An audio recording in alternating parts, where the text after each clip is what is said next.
خشیت الہی کا جذبہ پیدا ہو جائے۔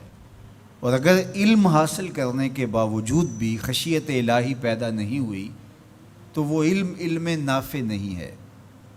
وہ علم معلومات کا ذخیرہ تو ہے، لیکن العلم نور فی قلب المومن، جو فرمایا گیا علم مومن کے سینے کا اجالا ہے، اس کے قلب کا نور ہے، اس کے باطن کی روشنی ہے۔ تو یہ وہ علم نہیں ہے جو اس کے من کا چراغاں ہو، جو اس کے اندر کی روشنی کا سبب ہو۔ تو وہ علم ہی نہیں ہے جو اللہ سے جوڑتا نہیں ہے، جو اللہ کی خشیت، اللہ کا خوف، اللہ کے احکامات پر عمل پیرا ہونے کا جذبہ نہیں دیتا ہے۔ تو کہا انما یخشی اللہ من عبادہ العلماء۔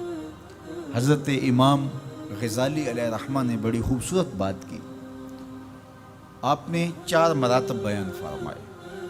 الناس کلہم موتا الا العلماء، تمام لوگ مردہ ہیں لیکن علماء زندہ ہیں۔ زندگی علم کے دم سے ہے، علم ہے تو زندگی ہے، علم نہیں ہے تو زمین پہ چلتا پھرتا، کھاتا پیتا، بیٹھتا اٹھتا، باتیں کرتا ہوا مردہ ہے۔ علم ہی حیات ہے، علم ہی زندگی ہے، علم ہی انسانیت کا جوہر ہے۔ جس طرح آسمان پہ آپ کو ستارے چمکتے ہوئے نظر آتے ہیں، زمین کے ستارے اہل علم ہیں، ان کے دم سے ظلمتیں چھٹتی ہیں، نور پھیلتا ہے اور بزم عالم کہکشاؤں کی طرح سجی ہوئی دکھائی دیتی ہے۔ علم کے چراغ بجھ جائیں تو دنیا کے اوپر اندھیرا چھا جائے۔ تو زندگی کا سارا جمال علم کی وجہ سے، زندگی علم ہے، جمال علم ہے، دنیا کا نور علم ہے۔ سارا چراغاں، ساری کہکشائیں، سارے اجالے، ساری روشنیاں، ساری کنادیل علم اور علماء کی وجہ سے ہی ہیں۔ تو فرمایا الناس کلہم موتا، لوگ مردہ ہیں الا العلماء، علماء زندہ ہیں۔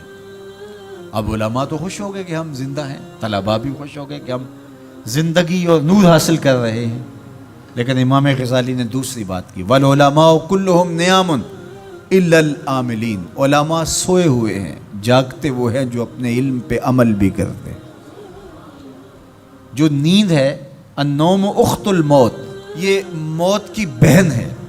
علماء ہیں تو زندہ، لیکن اگر عمل نہیں ہے تو وہ آغوش نیند میں ہے، زندگی سے فائدہ ہی حاصل نہیں کر رہے۔ زندگی سے فائدہ تو زندگی کی لذات سے متمتع ہونا ہے، آنکھوں سے نظارے دیکھنے ہیں، کانوں سے نغمے سننے ہیں، زبان سے ذائقے چکھنے ہیں، دوستوں سے باہم ملاقاتیں کرنی ہیں۔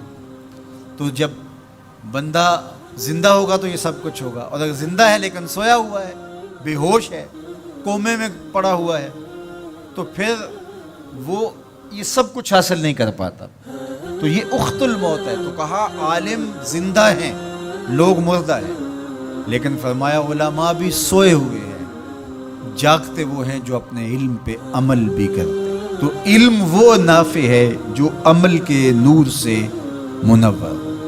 امام غزالی نے تیسری بات ارشاد فرمائی، والعاملون کلہم فی خسران الا المخلصین، سارے عمل کرنے والے بھی خسارے میں ہیں، گھاٹے میں ہیں، لیکن خسارے سے بچے وہ ہیں جو عمل محض اللہ کی رضا کے لیے کرتے ہیں۔ مخلص ہی محفوظ ہیں، ورنہ علم بھی پڑھا، اس پر عمل بھی کیا، لیکن عمل لوگوں کے دکھلاوے کے لیے تھا، عمل کسی کو خوش کرنے کے لیے تھا، استاد کے ڈر کی وجہ سے تھا، ماں باپ کو خوش کرنے کے لیے تھا، اللہ کی رضا مقصود نہیں تھی۔ تو پھر علم بھی پڑھا، عمل بھی کیا، لیکن امام غزالی فرماتے ہیں خسارہ ہے، نقصان ہے۔ والمخلصون کلہم علی خطر الا الخائفین، اور سارے مخلص بھی خطرے میں ہیں۔ جو مخلص ہیں، محض اللہ کی رضا کے لیے عمل کر رہے ہیں، وہ بھی خطرے میں ہیں، معرض خطر میں ہیں۔ کسی وقت بھی پائے استقلال میں لغزش آ سکتی ہے، ساری محنت برباد ہو سکتی ہے۔